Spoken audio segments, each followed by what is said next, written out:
что классно, что в этом лагере вся семья Володи.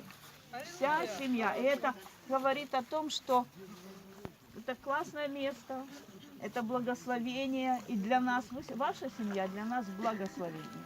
Мы не знаем, как мы, но вы для нас точно. Ну, у меня, короче, тоже есть слово. Спасибо за этот день Богу и спасибо за такой подарок. Ну, Вова, действительно подарок в моей жизни. Ну и чтобы все знали, что это мой подарок, я хочу одеть на него вот эту ленточку, потому что когда-то она у него поломалась. Это что, обручалка? Да, и это... Обручальная это.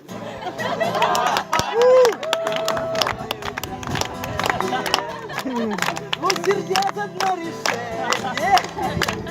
Обручальная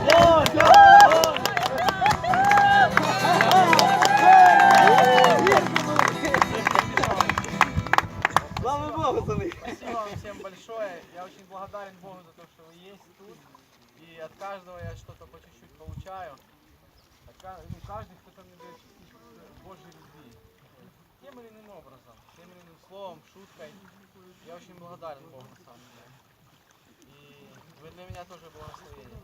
Будьте благословенны. Еще раз вам спасибо за поздравления. Мне очень приятно. Центр.